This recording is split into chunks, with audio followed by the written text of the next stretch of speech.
ఈ ప్రశ్నలన్నీ 2022 previous year పేపర్‌లోనివి. మన ఛానల్‌లో చెప్పే ప్రతి ఒక్కటి మీకు పీడీఎఫ్ రూపంలో మన టెలిగ్రామ్ ఛానల్‌లో ఉంటుంది. అక్కడికి వెళ్లి డౌన్‌లోడ్ చేసుకోండి. Express 3.31 in the form of p by q where p and q are integers, q not equal to 0. 3.31 bar. దీన్ని ఏమని రాయొచ్చు? 3.31, 3.31, 3.31 ఇలా రాయొచ్చు కదా. బార్ అంటే ఎన్నిసార్లైనా రిపీటెడ్గా. నేను దీన్ని ఎక్స్ అనుకుంటా. పాయింట్ తర్వాత 2 స్థానాల దగ్గర నుంచి రిపీట్ అవుతుంది కాబట్టి నేను దీన్ని 100తో మల్టిప్లై చేస్తా. గుర్తుపెట్టుకోండి, 100తో. ఎందుకని 100తో అంటే బార్ అనేది 2 ప్లేస్లకు మాత్రమే ఉంది కాబట్టి. సో 100x ఈక్వల్ టు దీన్ని 100తో మల్టిప్లై చేస్తే ఏమవుతుంది? ఒక 2 స్థానాలు పాయింట్స్ పోయి తర్వాత నుంచి మళ్ళీ వస్తుంది. అంటే 331.3131 ఇలా వస్తుంది. ఇందాక మనం రాసుకున్నాం కదా, ఎక్స్ ఈక్వల్ టు ఏమని రాసుకున్నాం? 3.3131 అని రాసుకున్నాం కదా. రెండింటిని సబ్ట్రాక్ట్ చేయండి. 0 0 11లోంచి 3 చేస్తే 8, 328. 100లోంచి ఎక్స్ తీస్తే 99x. అంటే ఎక్స్ ఈక్వల్ టు ఏమవుతుంది? 328/99. ఎక్కడుంది? Second option. ఒకసారి నాకు లైక్ కొట్టు.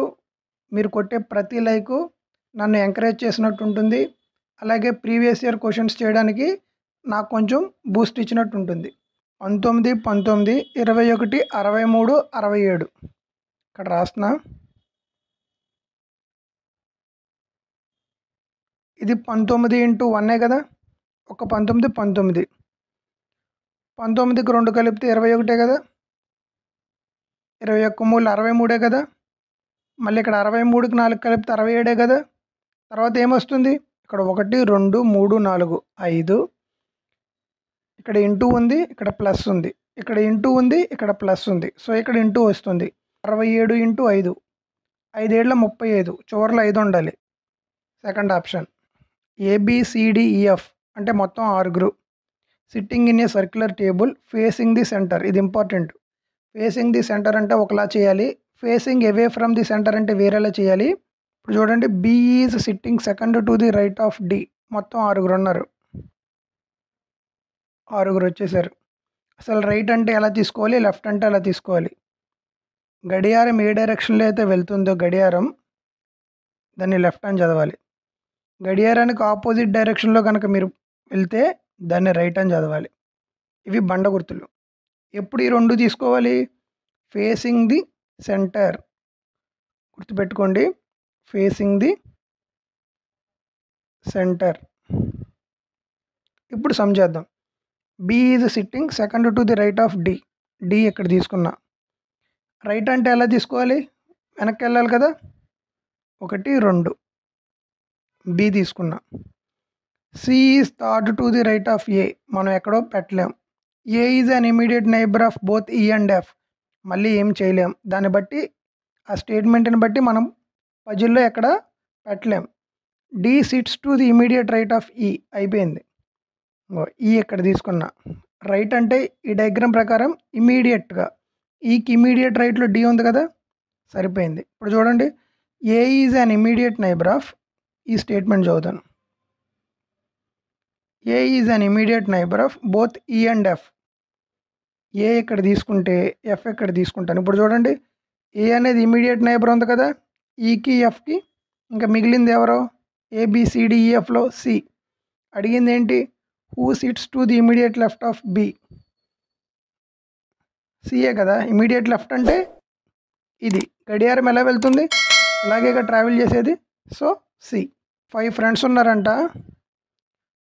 ఎన్ని ఫ్లోర్స్లో ఉన్నారంట? ఫస్ట్ నెంబర్ 1, ఫస్ట్ ఫ్లోర్ని 1 అనుకుంటే టాప్ మోస్ట్ ఫ్లోర్ని 5. 5 ఫ్లోర్స్లో ఉన్నారు. Only Meera lives on the floor between సృష్టి అండ్ రీచా. మీరా ఇక్కడ ఉంది. మీరా ఎవరెవరికి మధ్యలో ఉంది? ఈ సృష్టికి, రీచాకి. అలాగే ఇంకో పాసిబిలిటీ కూడా వస్తుంది కదా, మీరా రీచాకి, సృష్టికి. అంటే మీరా మధ్యలోనే ఉంటుంది, కానీ వీళ్ళిద్దరూ మారొచ్చు కదా. పైన శృతి ఉండొచ్చు, పైన రీచా ఉండొచ్చు. అందుకే ఇలా తీసుకున్నా. Anshul lives on the floor immediately below Richa. ఇంకో రీచా ఉంది. ఇమ్మీడియట్లీ బిలో అంటే ఇక్కడే కదా, ఎవరొచ్చారు? అన్షుల్. ఇక్కడ రీచా కింద మీరా ఉంది కదా, సో ఈ possibility wrong. No one lives above Shruti. Shruti పైన ఎవ్వరు ఉండరు అంటే ఇక్కడ నలుగురు వచ్చారు, కానీ 5గురు ఉండాలి. సో ఇక్కడ ఉంటారు, ఎవరున్నా ఇక్కడే ఉంటారు. ఎవరు ఉంటారు అక్కడ? Who lives on the second floor? Meera. కానీ ఎవరిని మిస్ చేసాం మనం సమ్లో? చందన్. ఇదిగో ఈ చందన్ రాసుకోవాలి ఇక్కడ. మనల్ని అడిగింది సెకండ్ ఫ్లోర్ కాబట్టి మీరా, second option. tan Q plus cot Q equal to 14 అయితే 7 tan square queue plus 7 cot square Q. నేను ఇక్కడ రెండింటికి left side right side squaring చేస్తా. 14 14ల 196. ఇది A plus B whole square రూపంలో ఉంది కదా, A square plus B square plus 2ab. ఇక్కడ రాయాలి 196. tan క్యూ కాట్ క్యూ కొట్టేసా, రాయంగానే కొట్టేయాలి. ఎందుకంటే కాట్ క్యూ అంటే అర్థం ఏంటి? 1/tan క్యూ అనే కదా. అప్పుడు ఈ tan క్యాన్సిల్ అయిపోతుంది కదా, డైరెక్ట్గానే కొట్టేయాలి, ఎగ్జామ్లో రాయకూడదు. ఇప్పుడు చూడండి, tan square queue plus cot square q, ఇటు ఇటు వస్తే 196లోంచి 2 చేస్తే ఎంత? 194. మనల్ని అడిగింది ఏంటి? 7 tan square queue plus 7 cot square q. ఇప్పుడు లెఫ్ట్ హ్యాండ్ సైడ్ నేను 7తో మల్టిప్లై చేస్తే ఏమవుతుంది? 7 tan square queue plus 7 cot square q equal to right hand కూడా నేను రైట్ హ్యాండ్ సైడ్ కూడా 7తో మల్టిప్లై చేయాలి కదా. సో ఇదే ఆన్సర్. ఇప్పుడు ఆప్షన్స్ చూద్దాం. 4 7 28, చివరిలో 8 ఉండాలి. ఇది కాదు, ఇది కాదు. 28 కదా, 2 పక్కన రాసా. 9 7 63కి 2 కలిపితే 65, చివరిలో 58 ఉండాలి. ఇది కాదు, first option. Ramu works in a shop 125 per hour, pay increased by 145, find is increased pay. పర్సంటేజెస్లో అడిగాడు. ఇనిషియల్గా 125 ఉంది, తర్వాత 145 అయింది. ఎంత పెరిగింది? డిఫరెన్స్ ఎంత? 20. అడిగింది ఏంటిది? ఇంక్రీజ్ అంటే డిక్రీజ్ వాల్యూ తీసుకోవాలి డినామినేటర్లో, ఇంటూ 100. అలా కాకుండా మళ్ళీ ఇది కూడా చూడండి, 125 145, డిఫరెన్స్ ఎంత? 20. ఎగ్జామినేషన్లో మిమ్మల్ని డిక్రీజ్ వాల్యూ అని అడిగితే ఇంక్రీజ్ వాల్యూ తీసుకోవాలి బై 145, పర్సంటేజ్ కాబట్టి ఇంటూ 100. ఇది అడగలేదు, ఎగ్జామినేషన్లో అడిగితే చేయండి. డిక్రీజ్ పర్సంటేజ్ అంటే అడిగింది ఇదే కదా. 25లో 100 4 సార్లు, 125 5 సార్లు, 5 అకౌంట్లు 20 4 సార్లు, 4 4 16. Third option. The average score of A cricket in he's 7 innings is 28. Average అంటే ఏంటి? సగటు. తెలుగులో ఇక్కడ ఉంది చూడండి. 7 innings-కి 28 రన్స్ అంట. అంటే నాకు టోటల్ రన్స్ కావాలంటే ఏం చేయాలి? Total runs